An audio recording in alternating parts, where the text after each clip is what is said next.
അസ്സലാമു അലൈക്കും വറഹ്മത്തുള്ളാഹി തആല വബറകാത്തു. പുതിയൊരു വീഡിയോയിലേക്ക് എല്ലാവർക്കും സ്വാഗതം.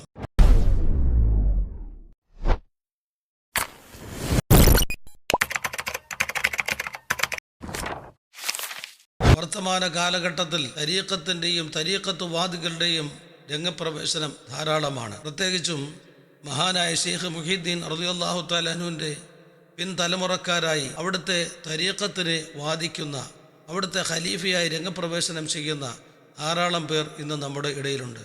യഥാർത്ഥത്തിൽ അവർക്ക് ശരീഅത്തിനെ സംബന്ധിച്ച് പോലും യാതൊരു വിധമായ വിവരവും ഇല്ല എന്നുള്ളതും, എന്തെങ്കിലും ശരീഅത്തിൻ്റെ നിയമങ്ങൾ അറിവുണ്ടെങ്കിൽ പോലും അത് പ്രാവർത്തികമായി കൊണ്ടു നടക്കുന്നവരും അല്ല എന്നുള്ളതാണ് യാഥാർത്ഥ്യം. നമുക്കറിയാം, ബഹുമാനപ്പെട്ട ഇബ്നു ഹജറുൽ ഹൈതമി റളിയല്ലാഹു തആല അൻഹു ഫത്താവുൽ ഹദീസിൽ കൂടി ഇതിൻ്റെ യാഥാർത്ഥ്യം നമ്മെ ബോധ്യപ്പെടുത്തി തരുന്നുണ്ട്. ശരീഅത്തിൻ്റെയും ഹഖീഖത്തിൻ്റെയും വിജ്ഞാനത്തിൽ അഗാധ തലങ്ങളിൽ ഇറങ്ങിയവരെ അല്ലാതെ നിങ്ങൾ പിൻപറ്റാൻ പാടില്ല എന്ന് മഹാനവറുകൾ നമ്മെ ഓർമ്മപ്പെടുത്തുന്നു. എന്നിട്ട് മഹാനവറുകൾ പറയുന്നു, ധാരാളം കള്ളന്മാരും ചൂഷകന്മാരും തരീഖത്തിനെ വാദിച്ചുകൊണ്ട് രംഗപ്രവേശനം ചെയ്യുകയും അവർ പെരുത്തു പോവുകയും ചെയ്യുന്നുണ്ട്. എന്നാൽ അവരാകട്ടെ തരീഖത്തുമായിട്ട് യാതൊരു വിധമായ ബന്ധവും ഇല്ലാത്തവരുമാകുന്നു. അവരുടേതായ പ്രവർത്തനങ്ങളും അവരുടേതായ വാക്കുകളും അവരുടെ അവസ്ഥകളും വളരെ മോശമായതുകൊണ്ട് തന്നെ അവർ നരകത്തിലേക്കാണ് പ്രയാണം ചെയ്തുകൊണ്ടിരിക്കുന്നത്. അവർ ഭൗതികമായ ലോകത്തിന് വേണ്ടി കടിപിടി കൂടിക്കൊണ്ടിരിക്കുകയാണ്. എന്നെന്നും നിലനിൽക്കുന്ന ശാശ്വതമായ പരലോകം, അതിൽ നിന്നും അവർ ഒഴിവാവുകയും ചെയ്യുകയാണ്.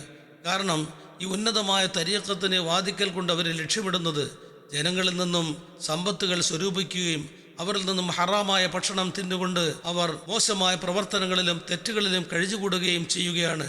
ഇതിനു വേണ്ടിയിട്ടാണ് അവർ ഇത് ആഗ്രഹിക്കുന്നതും തരീഖത്തിനെ വാദിക്കുകയും ചെയ്യുന്നത് എന്ന് മഹാനവറുകൾ നമ്മെ ബോധ്യപ്പെടുത്തി തരുന്നുണ്ട്. ആയതുകൊണ്ട് ഫഹദാരി ഹദാരി മിൻ അംസാലിഹിം, ഇവരെ പോലെയുള്ളവരെ തൊട്ട് നിങ്ങൾ സൂക്ഷിച്ചോ എന്ന് മഹാനവറുകൾ നമ്മെ താക്കീത് ചെയ്യുകയാണ്. ഇവരെ പോലെയുള്ളവരുടെ വാക്കുകളിലും പ്രവർത്തനങ്ങളിലും പെട്ടുകൊണ്ട് നിങ്ങൾ വഞ്ചിതരായി പോകരുത്. അങ്ങനെ ആരെങ്കിലും പെട്ടാൽ അവരുടേതായ കാൽപാദം തെറ്റിൽ വീണുപോകുന്നതും എന്നും അള്ളാഹുവിൻ്റെ അടുക്കൽ നിന്നുള്ള ഖേദം അവർക്ക് ലഭ്യമാവുകയും ചെയ്യും. എന്ന് മാത്രമല്ല, പരിപൂർണതയുടെ 4 അയലത്ത് പോലും എത്തിപ്പെടാതെ അവർ തടയപ്പെടുകയും ചെയ്യുന്നു. അള്ളാഹു തആലയിൽ നിന്നുള്ളതായ ശക്തമായ ശിക്ഷാ നടപടി അവരിലേക്ക് എത്തിച്ചേരുകയും ചെയ്യുമെന്ന് മഹാനായ ഇബ്നു ഹജറുൽ ഹൈതമി റളിയല്ലാഹു തആല അൻഹു നമ്മെ ബോധ്യപ്പെടുത്തി തരികയാണ്.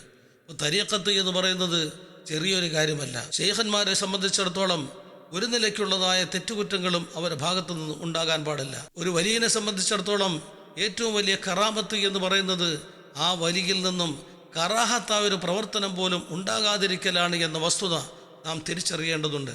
അത്ഭുത വിദ്യകൾ കാണിക്കുമ്പോൾ അവരെല്ലാം ഔലിയാക്കന്മാരാണ് എന്ന ധാരണയിൽ നാം അവരുടെ പിന്നാലെ കൂടാൻ പാടില്ല. അതുകൊണ്ട് തന്നെ ശരീഅത്തിനെയും തരീഖത്തിനെയും ഹഖീഖത്തിനെയും ഒക്കെ അതിൻ്റെ അഗാധ തലങ്ങളിലേക്ക് ഇറങ്ങി മനസ്സിലാക്കുകയും ശരിയായ ശൈഖന്മാരെ പിൻപറ്റുന്നതിന് വേണ്ടി നാം തയ്യാറാവുകയും ചെയ്യണം. അല്ലാഹു സുബ്ഹാനഹു വ തആല അതിനുള്ള തൗഫീഖ് നൽകി അനുഗ്രഹിക്കുകയും ചെയ്യുമാറാകട്ടെ.